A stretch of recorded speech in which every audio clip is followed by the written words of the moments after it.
Olá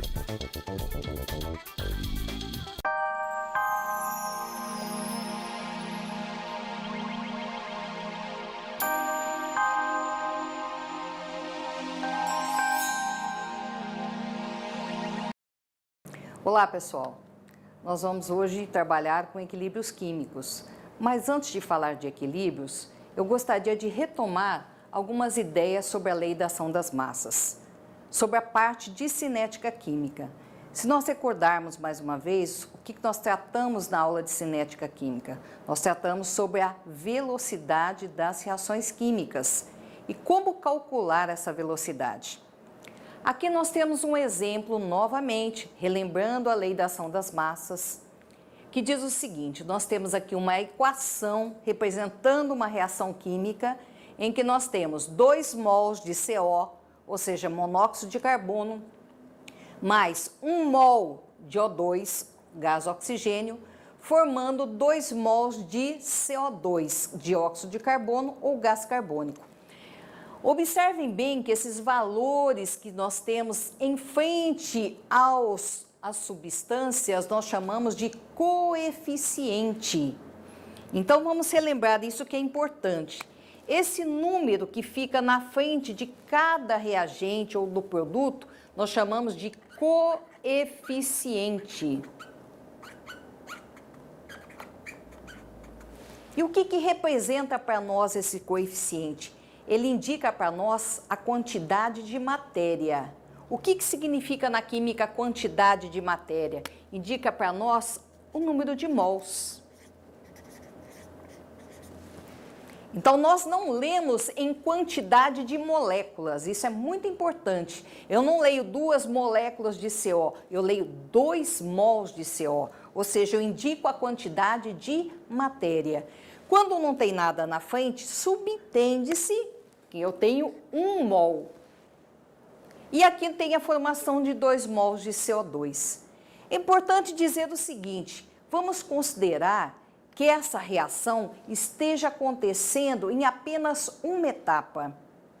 Como é que eu faço a expressão da lei da velocidade da reação? Vamos relembrar que a velocidade é diretamente proporcional. Então, eu uso aqui uma constante de velocidade,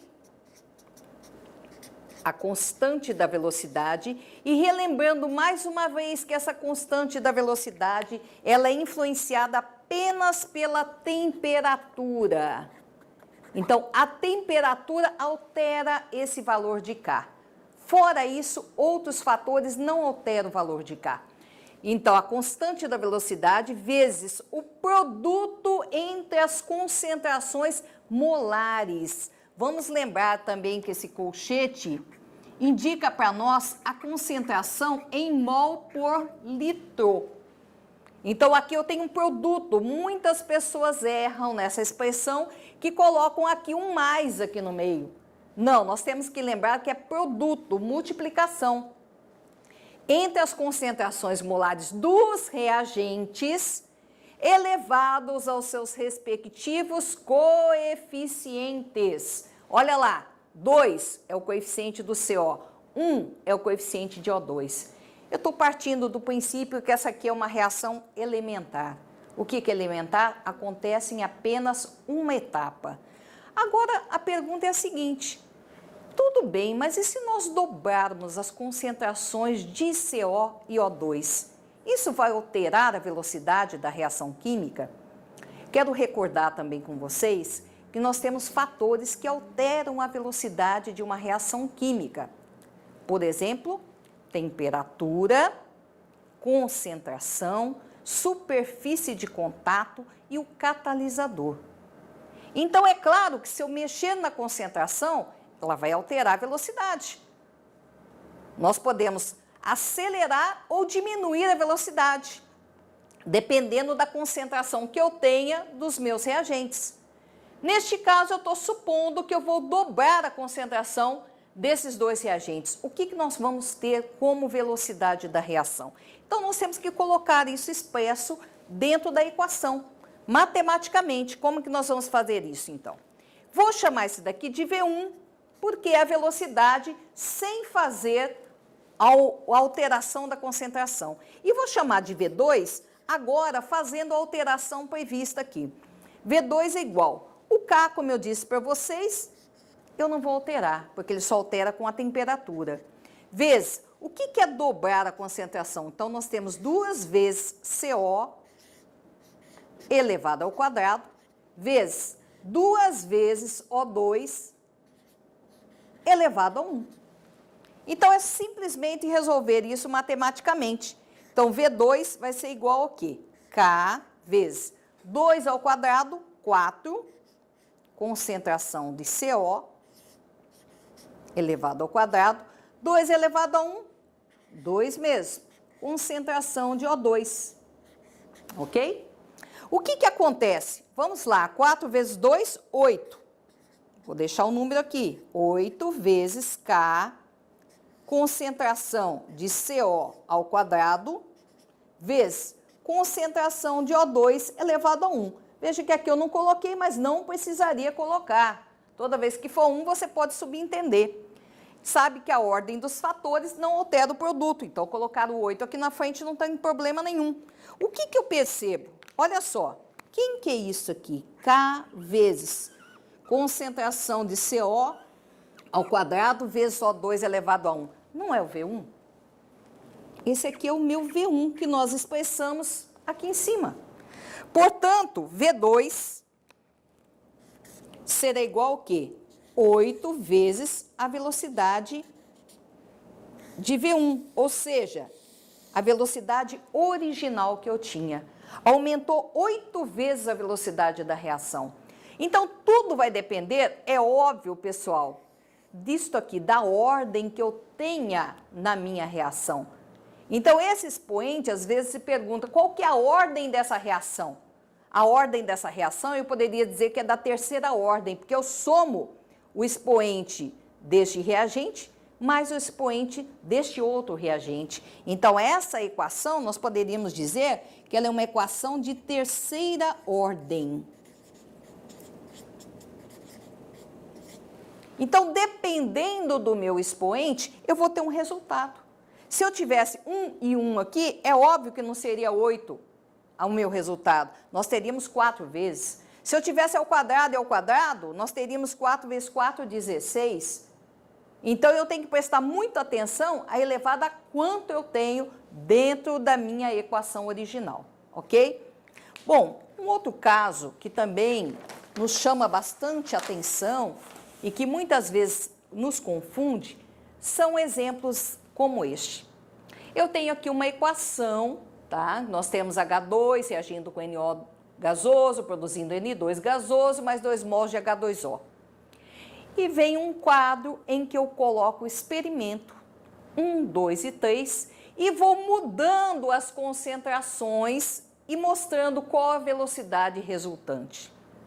Vocês vejam que aqui foi começado com uma concentração de 0,1 mol por litro, tanto de H2 como de NO. E que depois dobrou-se apenas a concentração de H2. Ah, pode fazer isso? Dobrar apenas uma e a outra manter constante? Sim. Nós podemos, por exemplo, manter essa constante e dobrar a outra? Sim.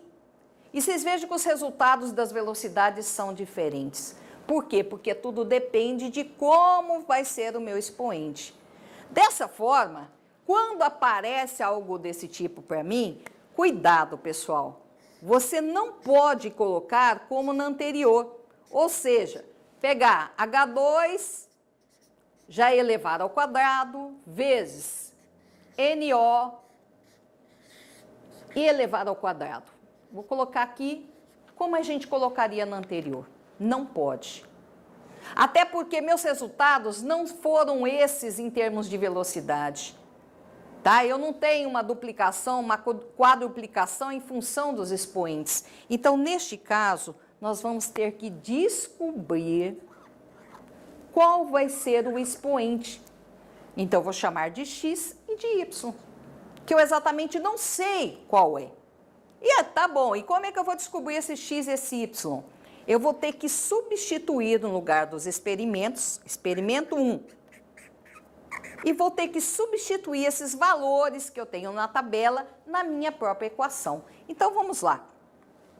No experimento 1, qual que é a velocidade? Vamos fazer aqui, 0,1, substituindo na equação, é igual a K vezes, qual que é a concentração de H2? 0,1 elevado ao AX, vezes, concentração de quem? De NO, 0,1 elevado a Y. Qual que é o meu experimento 2? Então, mesma coisa, eu vou substituir na minha equação. Qual que vai ser o valor de V? 0,2, que é igual a K vezes. Qual que é o valor agora de H2? 0,2 elevado a X vezes 0,1 elevado a Y. Qual que vai ser agora o meu experimento 3? Substituindo na equação. Como é que vai ser? 0,4 é igual a K vezes 0,1 elevado a X vezes 0,2 elevado a Y. Bom, gente, o que nós temos que encontrar agora? Os valores de X e de Y. Para que eu possa descobrir isso, é claro que eu vou ter que dividir uma equação por outra, eu vou ter que usar um artifício matemático. E para que eu não fique com duas incógnitas, eu vou ter que dividir algo que eu tenha igual. O que eu tenho igual? Eu posso dividir, por exemplo, o experimento 2 por 1, porque eu tenho 0,1 e 0,1 para Y. Então, ou seja, eu elimino Y e acho X. Então, por exemplo, aqui, dividindo experimento 2 pelo experimento 1. Como é que eu vou ter nesse caso? Vamos lá. 0,2 é igual a K vezes 0,2x vezes 0,1 elevado a Y, sobre quem que eu tenho aqui? 0,1, que é igual a K vezes 0,1 elevado a X vezes 0,1 elevado a Y. Matematicamente, o que eu posso fazer aqui, pessoal? Simplifico aqui. 0,1 elevado a Y com 0,1 elevado a Y, K com K. Quanto que dá 0,2 dividido por 0,1? 2. Que é igual. Quanto que dá 0,2 sobre 0,1 elevado a X? Gente, é a mesma coisa de eu ter isso aqui, né? Vamos lembrar aqui. 0,2 sobre 0,1 elevado a X, dá na mesma, né? Então, quanto que dá isso? 2 elevado a X. Portanto, matematicamente, eu tenho a mesma base, então eu posso afirmar que X é igual a 1. Agora, como é que eu vou descobrir Y? Vamos lá, o que eu tenho igual novamente? Agora eu vou ter igual em X. E Y que vai ser diferente. Então, eu vou dividir o experimento 3 pelo experimento 1. Então, vamos ver como é que fica aqui. O experimento 3 dividido pelo experimento 1. Bom, vamos ver. O experimento 3 eu tenho o quê? 0,4, que é igual K vezes concentração 0,1 elevado a X, vezes 0,2 elevado a Y, sobre quem que eu tenho aqui? 0,1, no experimento 1, que é igual a K, vezes 0,1 elevado a X, vezes 0,1 elevado a Y. Ok, pessoal? O que eu posso simplificar agora? Vamos lá. Agora o que eu tenho igual em X. K com K. O que eu tenho, então? 0,4 dividido por 0,1, 4. Ok? Que é igual. O que eu tenho aqui? A mesma coisa que eu expliquei no anterior. A mesma coisa de eu ter 0,2 sobre 0,1 elevado a Y. Quanto que dá 0,2 dividido por 0,1? 2 elevado a Y. E agora, para achar o Y? Gente, o que é 4? Vamos ver o que é 4 aqui? 4 é a mesma coisa que 2 ao quadrado. Opa, fiquei agora com a mesma base. Então, eu posso dizer que Y é igual a 2. Pessoal, foi igual a gente imaginava?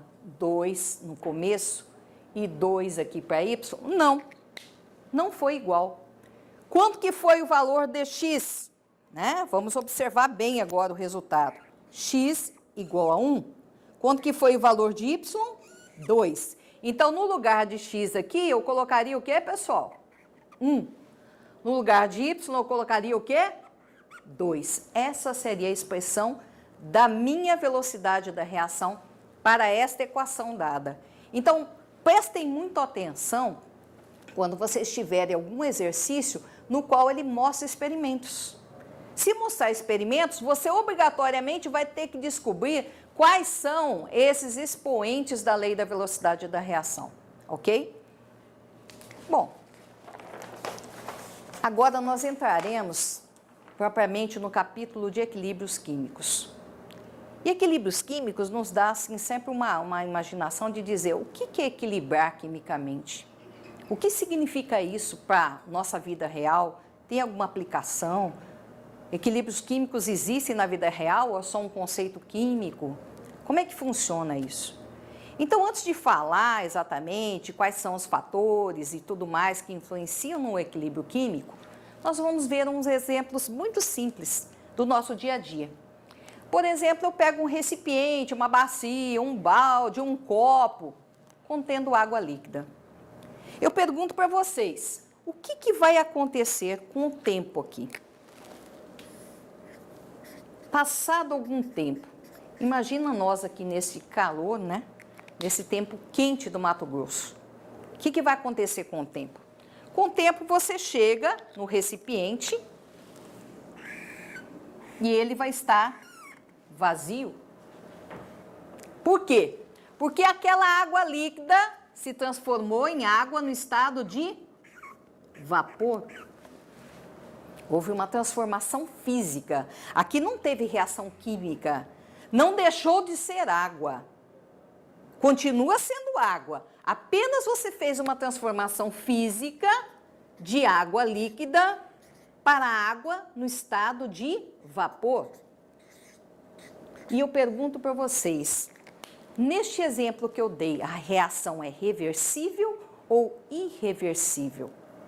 Neste caso, ela é irreversível, porque eu não tenho como pegar de novo esse vapor e falar, desce, volta aqui para ser água líquida. Você perdeu. Você perdeu essa água para a atmosfera. Isso daqui acontece o tempo todo no ciclo da água na natureza. Graças à evaporação, que é esse processo natural que nós temos, é que nós temos todo o ciclo da água na natureza, água líquida se transformando em vapor, que vai chover de novo e vai se transformar em água líquida, que alimenta os solos, que alimenta os lençóis freáticos, que alimenta os nossos rios, nossos lagos. Então, se não fosse esse ciclo da natureza aqui, né, não haveria nem vida. Agora vejamos o seguinte, essa reação, então, ela é feita em sistema aberto. E todo o ciclo da água é feito em sistema aberto. Quando nós temos na natureza, nós não falamos em sistemas fechados, nós falamos em sistemas abertos. Esse aqui é um sistema aberto. Recordando que nós já trabalhamos esse assunto anteriormente, quando eu tenho sistema aberto, eu troco tanto energia como matéria com meio externo. Então, essa reação aqui, ela é uma reação irreversível.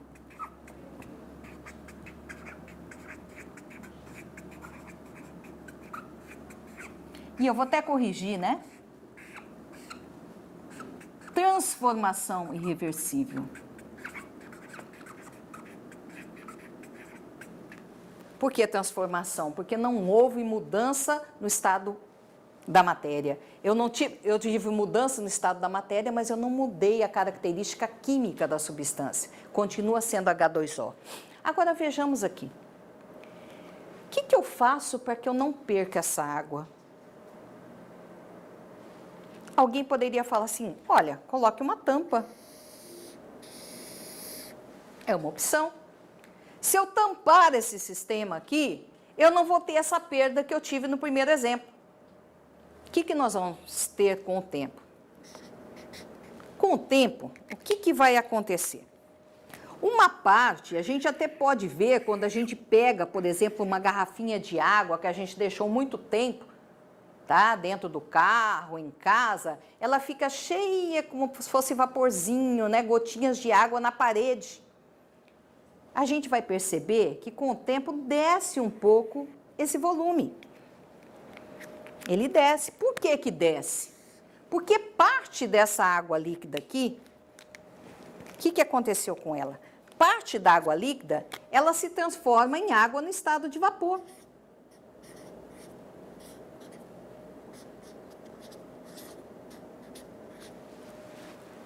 Então, desce porque está acontecendo essa transformação. Mas, com o tempo, é óbvio que não acontece só nesse sentido. A água no estado de vapor, ela também vai voltar para a água no estado líquido.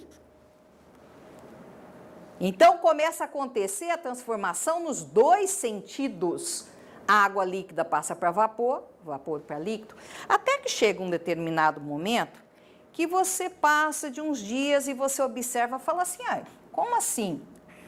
Parou tudo. Não está acontecendo mais nada nesse sistema. A quantidade de água não muda mais. Essa quantidade aqui permanece constante. Eu não estou vendo mais transformação. Minha caneta aqui teve um probleminha, mas vamos lá. Ela não muda mais. Ela vai ficar na mesma quantidade. Eu não tenho mais mudança. Você fala assim, ah, tudo parou. Tudo parou. Não está acontecendo, não está mais descendo o nível de água. E aí você fala assim, então quer dizer que não está tendo mais essa transformação? Isso aqui acabou também? Macroscopicamente, o que meus olhos permitem ver, tudo parou de fato. Mas a pergunta é, e microscopicamente, tudo parou também? Não, microscopicamente tudo continua. De que forma? Quando uma molécula dessa água líquida passa para o estado de vapor, uma de vapor imediatamente toma o lugar daquela que passou para o estado de vapor, indo para o estado líquido. Então, uma molécula se desloca aqui para cima, outra de cima se desloca para baixo. Isso acontece em velocidades que são iguais. Então, observa só. A água líquida está passando para a água no estado de vapor. E depois, a mesma coisa, vapor para líquido, até que chega no momento que eu não observo mais nada. Quando que isso acontece, gente? Isso acontece quando as velocidades ficam iguais. Então, microscopicamente,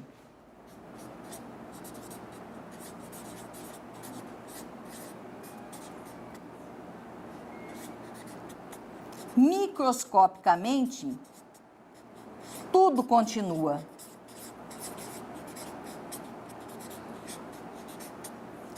Por que tudo continua? Porque o sistema é dinâmico.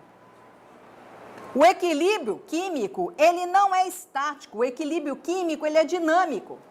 O sistema só vai entrar em equilíbrio quando essas velocidades forem iguais, que aos meus olhos não está acontecendo mais nada. Eu vou dar um exemplo para ficar mais fácil para vocês, o seguinte.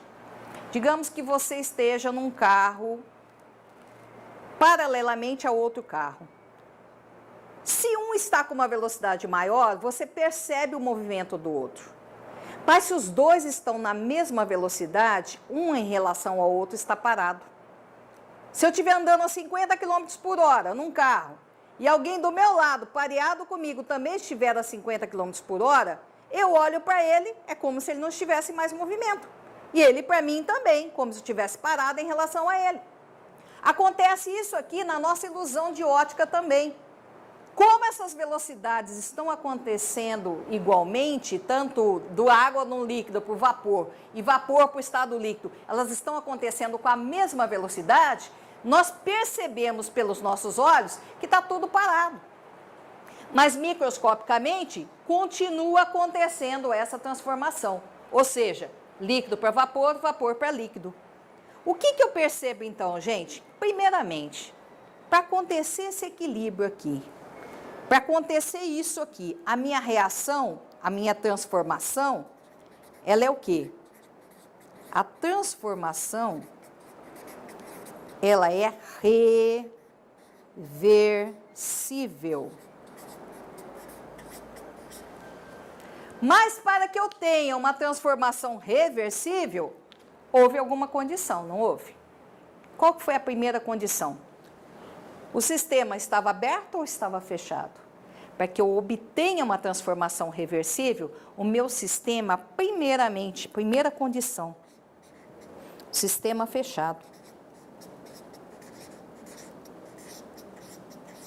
Se o meu sistema não for fechado, eu não consigo ter essa reversibilidade de uma transformação ou de uma reação química.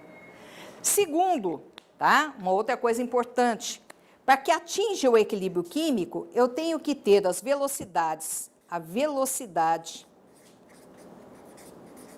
da reação direta quando eu falo reação direta, no sentido de reagente para produto, tem que ser igual à velocidade da reação inversa.